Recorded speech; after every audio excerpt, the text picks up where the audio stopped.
Hey, this is Kirk from Go Make Music, and today we're going to take a little look at binaural panning and just see if we can use it on regular sources, what it sounds like, try to think about what it's actually doing, and compare it to just regular panning. All right, so binaural panning came from the whole idea of binaural recordings, which is special recordings done with this dummy head microphone that's like $8,000, and it simulates the human head and the ears and how frequencies hit the ears and go in the ear canal and what that does to humans' ability to perceive how far away things are, how close they are, where they are in space, and applies that stuff to binaural recordings.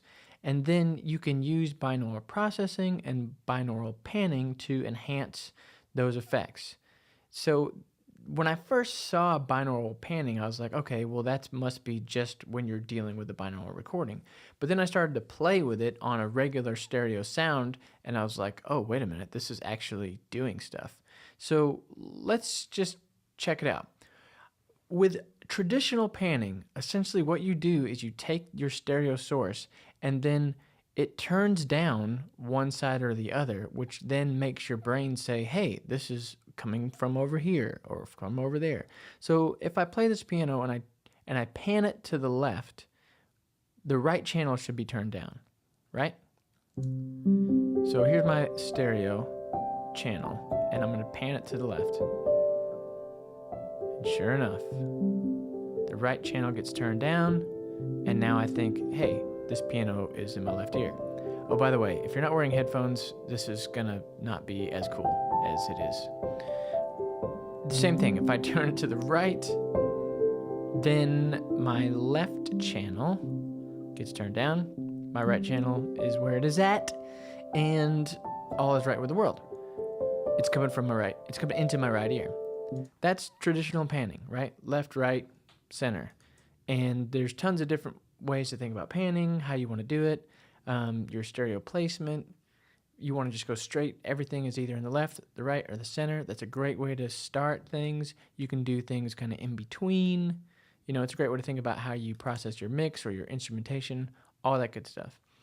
Now, if you want to do some binaural panning, first thing you have to do is go to your preferences, advanced tools, and make sure that surround is checked. And if it is, then you're good to go. Then once you do that, you can right click on the pan pot and choose binaural pan. This weird looking thing shows up. If you double click it, now you have binaural panning. Okay. I've been experimenting with this. I kind of like spherical mode over planar mode, mostly because the planar mode, when I bring things in close, it gets really loud. This kind of keeps my volume the same, but kind of changes my imaging, which is cool. So let's just listen to what's going on. All right, so you got this, they call it a puck, and then you have your left and right. So let's start just right up the middle, regular old, pretty much what we had with a stereo file. So now, kind of like with the stereo pan, I can bring this closer to the middle. So now it's kind of mono. Or I can make it wide.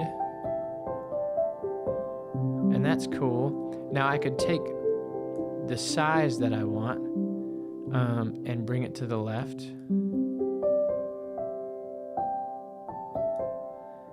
Or I could bring it to the right. It's got a different sound than just the pan. And notice this, the craziest thing, so I brought this level meter, is that I'm still getting sound on the left and right. That's where like some of my red flags are with potential phase issues, but it sounds cool, so I'm kind of just experimenting with it. So let's go back. Just wanted to point that out. The other thing that I thought was so cool is you can kind of bring the sound in closer to you just by pulling this down. So that kind of throws it out into space. This brings it close, and then Same thing with a pan. Like this is clearly in my left ear, but then as I move it out, it gets further away. You hear that? Bring it back in. So I really like that. It's like you can just tuck it into this little space in a room. The other thing I thought was really cool was this size thing. So let's say we go back to where we are and I use the size. It's almost like a reverb. Like when I increase the size, it goes further away. And when I bring it down, it gets closer. Right. So you can make it really far away. Sorry, that's probably this Doppler. This other thing is this Doppler effect. So like the Doppler effect is like, you know, when a car goes by and it's like, right, that pitch drop when things are moving. That's a Doppler, and it's kind of cool. It's another phase issue possibly, but so leave it off, turn it on, do what you want to do. But you can still do the size. It just feels like it's further away. So I think it's really fun. My caution again would be not to overdo it because you're potentially messing with some phase issues, and it's probably more beneficial if you're listening on headphones a lot. I did notice that they have this binaural processing plugin in the imaging, and and if you go to imaging, it's one of the plugins, and so you put it on the output and it kind of helps with the processing if it's going to be for speakers representation. So like even that kind of stuff is like, whoa, this kind of freaks me out. So I wouldn't want to do it on a lot of tracks and then all of a sudden, you know, it doesn't translate. But I feel like almost as a room designer, it's really cool and really fun. And so experiment with it. Maybe throw it on a reverb or throw it on one instrument in your track, or maybe just two instruments that you want to put in a specific place, and just have fun with it. But typically, I would say you're going to be messing with this balance, and just use the balance. Maybe use your volume as a way to make things, you know, further away, closer to you. Use reverbs and stuff like that. But man, I tell you what, it's a lot of fun, and I'm definitely going to use it more often. So I hope that kind of helped you think about binaural panning versus regular panning. Think of a couple ways that you could use it in your own music.